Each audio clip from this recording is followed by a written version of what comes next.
નમસ્કાર ખેડૂત મિત્રો, મારું નામ છે અલ્કેશ પટેલ અને આપણી યુટ્યુબ ચેનલ છે ખેતીની વાત મારું ગુજરાત. તો મિત્રો આજે તારીખ છે 2/8/2024. 2/8/2024. હવે આજે વરસાદી વાતાવરણ તો છે જ અત્યારે આ બાજુના વિસ્તારમાં, જામનગર જિલ્લો, કાલાવડ તાલુકો. તો મિત્રો અત્યારે આમ જોવા જઈએ તો છેલ્લા 2 દિવસમાં 5 કે 6 ખેડૂતોનું એવી ફરિયાદ છે કે મુંડાની અસર જોવા મળી રહી છે. 1-2 જગ્યાએ મેં ફિલ્ડ વિઝિટ કરી, ત્યાં પણ મેં જોયા છે, અને બીજા 3-4 અલગ અલગ ગામડાના ખેડૂતોનું એવું કેવું છે કે મુંડા જોવા મળી રહ્યા છે. તો મુંડામાં જોવા મળી રહ્યા તો શું કરવું? કોઈ પણ મિત્રો તમે સારી દવાનો પોટ માર્યો હશે કે પછી કોઈ પણ એવી દવાનો પોટ માર્યો હશે તો 45 દિવસ સુધી મુંડાની અસર જોવા મળે નહીં. સારી દવાનો પોટ માર્યો હોય કે પછી કોઈ પણ દવાનું ડેન્ટુસું છે કે પછી પીસીટી છે, એવી કોઈ પણ દવા મારી હોય, જીએસપીનું પીસીટી આવે, આ દવા મારી હશે પટમાં, રિઝલ્ટ આના બહુ સારા છે. પણ આ બધી દવાનો પાવર માત્ર 45 દિવસ સુધી રહે છે. 45 દિવસ પછી જમીનમાં જે કંઈ ફેરફાર થાય છે એ રોગ કોઈ પણ લાગુ પડે છે તો એની અસર જોવા મળે છે. તો હવે અત્યારે મુંડા દેખાય છે તો એની અંદર શું કરવું મિત્રો? જો અત્યારે મુંડાની શરૂઆત થઈ ગઈ હોય, તમે જોઈ વ્યવસ્થિત ચકાસીને જોજો. તમે ખેતરના શેડે આટો મારીને આવતા રહ્યો, આમ ઘેરો આખો લીલો દેખાય છે મગફળીનો, આપણામાં કાંઈ આવે નહીં, આપણામાં કાંઈ છે નહીં, આવું વેમમાં રહેવું નહીં. મગફળીના આગળ વચ્ચેથી પાછળ પછાટના ભાગથી અમુક અંતરે અમુક જગ્યાએ 8 દિવસે એક છોડવો ઉપાડીને ચકાસણી કરવી. મુંડો વસ્તુ એવી છે કે તમારો છોડવો આખો સુકાવા માંડે ને ત્યારે જ તમને ખબર પડે છે, બાકી મુંડાને ખબર પડતી નથી. તો અમુક દિવસે 8 દિવસે તમારે મગફળીના છોડવા અમુક છૂટી જગ્યાએથી ઉપાડવા જોઈએ, જેના થકી તમને ખબર પડે મુંડાની અસર હશે ને ત્યાં તમારો છોડવો ગ્રોથ કરતો, આગળ એની ગ્રોથ જે હશે ને એ અટકી ગઈ હશે, છોડમાં નોર્મલ પીડાશ જોવા મળતી હશે. આવી અસર જોવા મળે એટલે સમજી લેવાનું કે છોડની અંદર મુંડા હશે. એના જે તંતુ મૂળ હોય, એના જે મૂળ રૂટ ડેવલપમેન્ટ હોય એ બધું બંધ થઈ ગયું હોય, મૂળનો વિકાસ થતો બંધ થઈ ગયો, છોડ ખોરાક લેતો બંધ થઈ ગયો હોય, એટલા માટે છોડમાં પીડાશ જોવા મળશે. ભેજ હશે, વાતાવરણમાં ભેજ હશે, જમીનમાં ભેજ હશે એટલે છોડવો તરત લંઘાશે નહીં, તરત કરમાશે નહીં, એને 5, 7 કે 8 દિવસ લાગશે. પણ એમાં મુંડાની અસર થઈ ગયેલી હશે, આ ખાસ કાળજી રાખવી. છોડમાં નોર્મલ પીડાશ દેખાય અમુક છૂટી જગ્યાએ તો એ છોડ ઉપાડી અને ચકાસણી કરવી, જેથી કરીને તમને ખબર પડે કે મુંડા આપણા ખેતરમાં આવી ગયા છે કે નહીં. તો મિત્રો મુંડા આવી ગયા હોય તો શું કરવું? મુંડા આવી ગયા હોય તો અત્યારે તમારે વરસાદી વાતાવરણ છે, પિયત આપવાનું હોય નહીં, બરાબર છે? એટલે તમારે ફરજિયાત કોઈ પણ રેતી અથવા કોઈ પણ બીજી દવા તમારે જમીનમાં ઉડાડવાની જ થાય, પિયત આપવાનું થાય નહીં. તો એની અંદર આપણે એક મુંડાની દવા આવે છે, થાયોલિકા કરીને આવે છે. 1 વીઘાની અંદર 250 ગ્રામ દવા નાખવાની થાય છે. થાયોલિકા વસ્તુ આની અંદર આવે છે, થાયોમેથાક્ઝામ આવે છે 12.6% અને લેમડા સાયક્લોન આવે છે 9.5%. લેમડા સાયલોથ્રીન જે આવે ટેકનિકલ એ આવે છે 9.5%. ઘણી બધી કંપનીમાં સારા આવે છે, ઘણી બધી કંપની બનાવે છે, રિઝલ્ટ આના જ સારા છે. બાકી તમે અલગ બીજી મમરી ફોર્મમાં લઈ લ્યો તો એમાં રિઝલ્ટ એટલા ખાસ મળતા નથી. ઘણી બધી કંપનીમાં આવે છે પણ ખાસ રિઝલ્ટ આવતા નથી. તો તમારે સંપૂર્ણ ચોક્કસ રિઝલ્ટ લેવું હોય તો સારી કંપનીનું કોઈ પણ તમે થાયો લેમડા લઈ લેવાનું છે. થાયોમેથાક્ઝામ જેની અંદર આવે છે 12.6% અને લેમડા સાયલોથ્રીન આવે છે 9.5%. કોઈ પણ કંપનીનું લઈ 1 વીઘે 250 ગ્રામ, 1 એકરમાં 4 વીઘાની અંદર ટૂંકમાં 1 લીટર થશે. 16 ગુઠા વીઘાની તમને હું વાત કરું છું, 4 વીઘાની અંદર 1 લીટર દવા થશે. હવે મિત્રો આ દવા વાપરવાની કાળજી ખૂબ રાખવી જરૂરી છે. આ દવા તમારે વાપરવી હોય, તમે જાતે વાપરતા હોય, જમીન ભાગમાં આપી દેતા હોય, મજૂર દ્વારા નખાવતા હોય તો આ દવા ખૂબ જ બળતરા કરે છે. માટે ખાસ કાળજી રાખવાની કે આ દવા જો તમારે રેતીમાં કે ધૂળમાં કે ખાતરમાં મિક્સ કરીને ઉડાડવી હોય તો હાથમાં મોજા પહેરી લેવા, મોઢે માસ્ક બાંધી લેવું.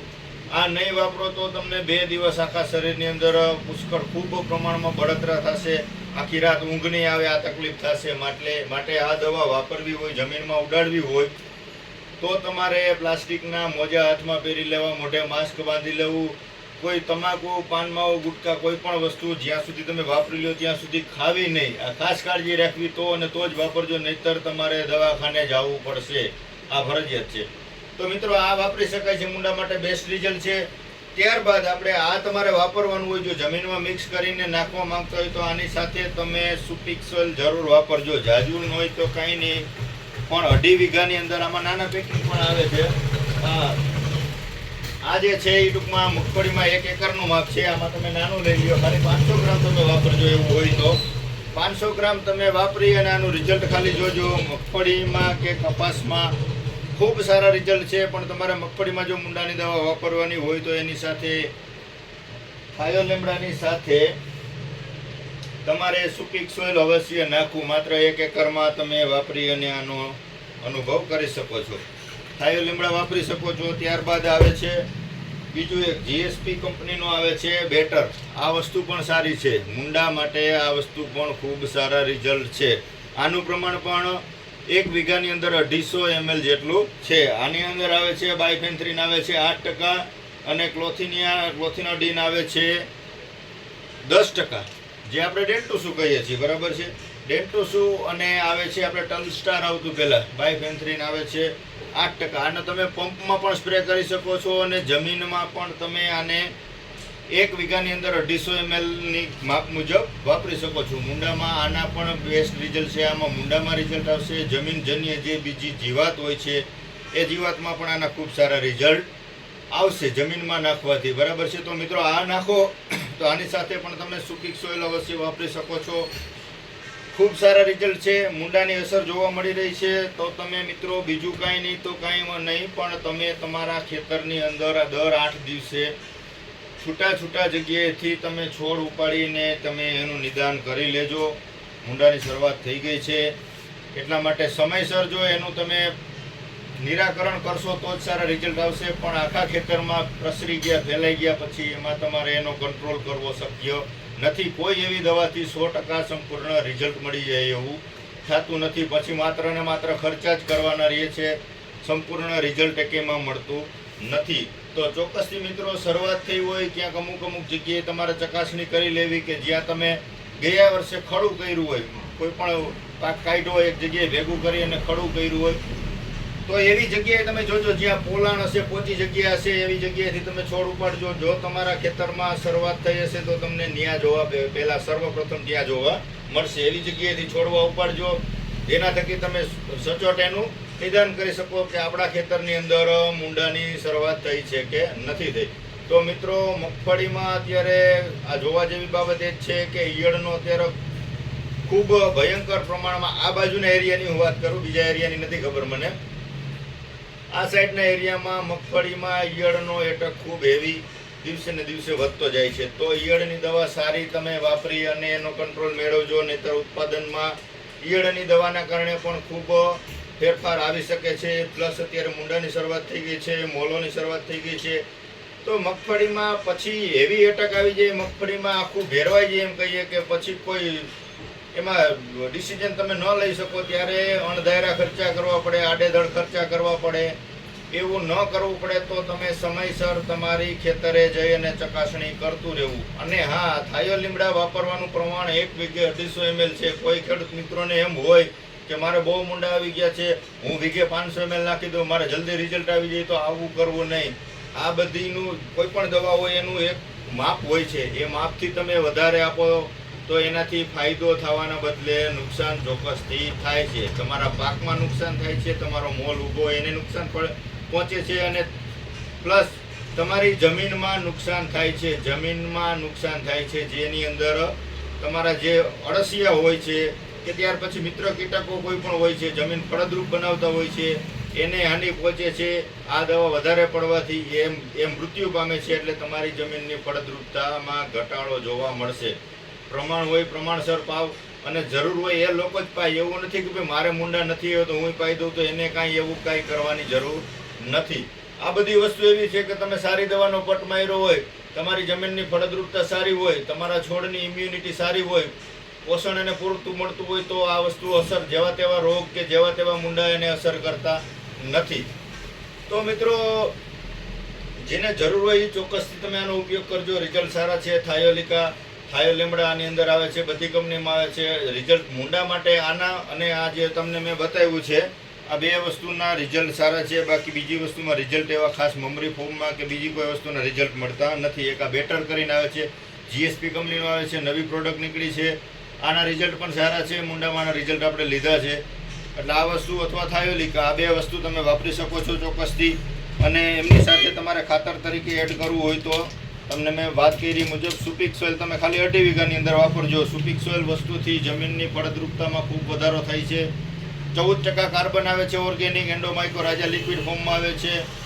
દેશી ખાતરને અવેજીનો જે વિકલ્પ છે, દેશી ખાતરનો જે નથી મળતા એનો વિકલ્પ જે છે એ સુપિક સોઇલ છે. આજ નહીં તો કાલે તમારે જમીન ફળદ્રુપતા વધારવા માટે કોઈ પણ એવા ઓર્ગેનિક કે પછી કાર્બન જેની અંદર વધારે આવતા હોય એવી વસ્તુનો ઉપયોગ કરવો જ પડશે. તો જ જમીનમાં ઉત્પાદનનો વધારો થશે. બાકી દિવસે ને દિવસે જમીન બંજર થતી જશે, જમીન ટાઈટ થતી જશે, કડક થતી જશે અને ઉત્પાદન તમારું કપાતું જશે.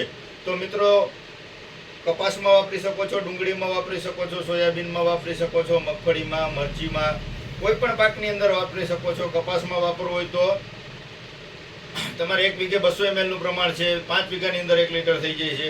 મગફળીમાં વાવેતર કર્યું હોય તો મગફળીની અંદર 2.5 વીઘે 1 એકરમાં આપવાથી તમને એમાં 1 એકરમાં વાપરશો એટલે તમને ઓલરેડી તમને એનું રિઝલ્ટ જોશો એટલે તમને ખબર પડશે કે ના આ વસ્તુ વપરાય કે નહીં. તો મિત્રો, ખાલી માત્ર એટલી ભલામણ છે કે આ મૂંડાનું તમારા જમીનમાં જો અસર દેખાતી હોય તો એ વાપરજો.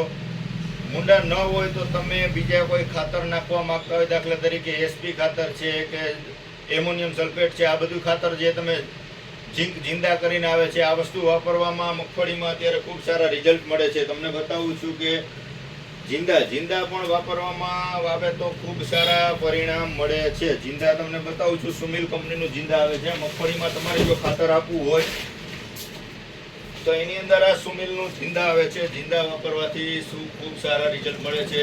ઝીંક અને સલ્ફર બે આની અંદર આવી જાય છે. તો જિંદા પણ વાપરી શકો છો. તો એની સાથે સુપિક સોઇલ પણ એડ કરી અને ચોક્કસથી વાપરજો. 1 એકરમાં 2.5 વીઘામાં તમને અખતરો કરવાની મારી ભલામણ છે. જાજામાં તમે ન કરો. તમને સારું લાગે, યોગ્ય લાગે તો આવતા વર્ષે અથવા શિયાળુ સિઝનમાં કે તમે 1 મહિના પછી આનું રિઝલ્ટ જોઈને બીજા પાકમાં આનો વપરાશ કરજો. નમસ્કાર મિત્રો, અવનવા વિડીયો જોવા માટે આપણી ચેનલને સબસ્ક્રાઈબ કરો, લાઈક કરો, શેર કરો. ગમે ત્યારે ખેતીલક્ષી કોઈ પણ બીજી અન્ય માહિતીની જરૂર હોય તો મને ફોન તમે ચોક્કસથી કરી શકો છો. મારા નંબર હું આપું છું, એમાં લખીને આપું છું.